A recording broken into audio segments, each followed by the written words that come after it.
Gargi Talan, Group GM 2045-1A. I am first year MBBS student of Kazakh National Medical University. Today I am explaining about the topic acute urinary retention, catheterization, bleeding, burn and frostbite. First topic is acute urinary retention.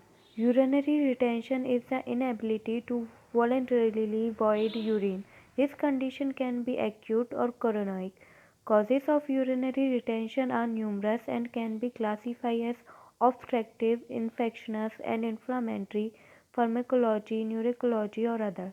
The most common cause of urinary retention is benign prostatic hyperplasia. Patients with urinary retention can present with complete lack of voiding, incomplete bleeding, impotence, or overflow incontinence. Complications include infection and renal failure. Causes: first, obstruction of the lower urinary tract at or distal to the bladder neck can cause urinary retention.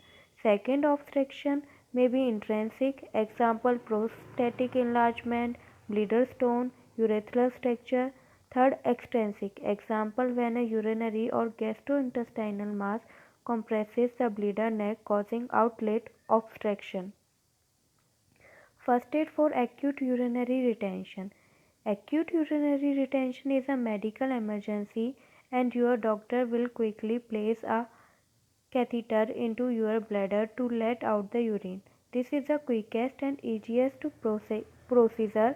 Some of the medicine can be used like amphetamine, antihistamine, muscle relaxant, non-steroid and steroidal anti-inflammatory drugs, pseudoephedrine. Next topic is catheterization. Clean the opening of your urethra. Spread lubricant on one end of the catheter. Insert the lubricant catheter tip into your urethra and advance the catheter gently until urine begins to flow. Allow urine to drain completely into a toilet and urine receptacle. When urine stops flowing gently, withdraw the catheter. In this picture first figure show female catheter, second figure show male catheter. Next topic is bleeding. Blood vessel is damaged. The vessel constriction and a series of chemical reaction occur to form a blood clot. A plug over the damaged area below. If large blood vessels are torn or several uncontrolled blood loose, many occur blowing clotting can take place.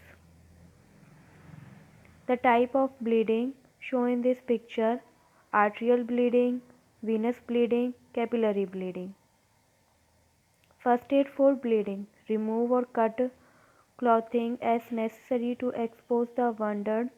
Apply direct pressure over the wound with your finger using a sterile dressing or cleaning gauze pad. If you do not have a dressing, ask the casualty to apply direct pressure himself.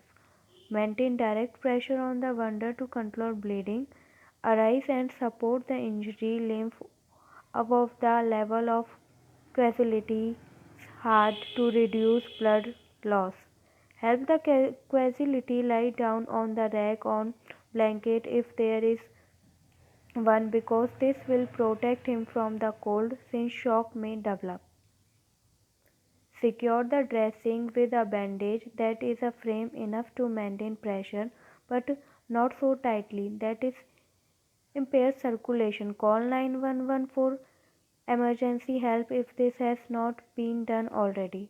Support the injured part in a raised position with slug and or bandage. Check the circulation beyond the bandage every 10 minutes.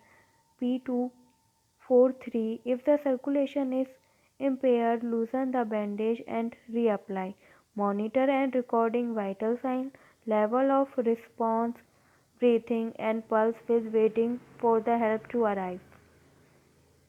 Next topic is burn.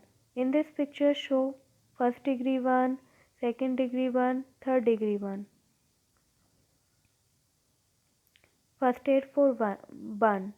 Start cooling the burn as soon as possible after the injury occurs. Float the burn with belly of cold tap water, but do not delay remove of the casualty to the hospital. Help the casualty side or lie down if possible. Try to prevent to burn area from coming into contact with the ground.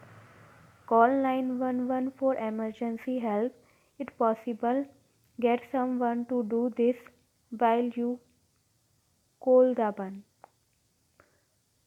Continuous cooling the affected area for at least 10 minutes or until the pain is relieved.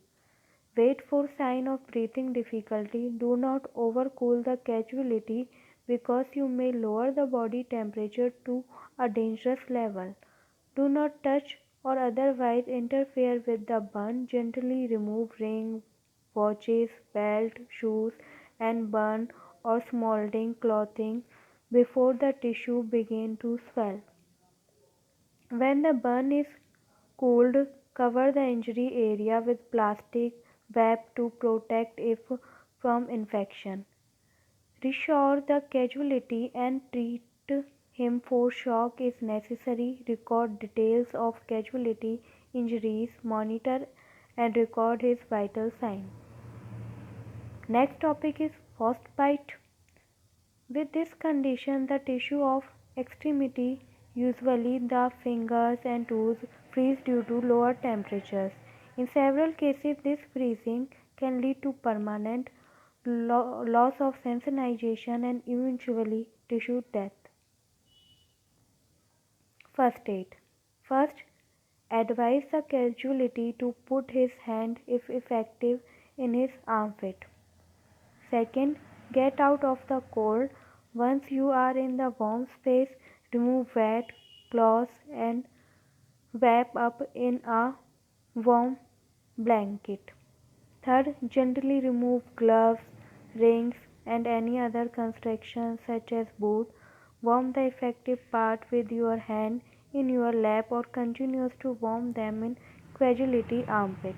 Fourth, place the affected part in tapped water or lower than 104 degree F means 40 Celsius. Fifth, pain relief arise the affected limb to reduce swelling. An adult may take the recommended dose of acetaminophen. Thank you for your attention. I am Gargi, Group GM 2045 1A.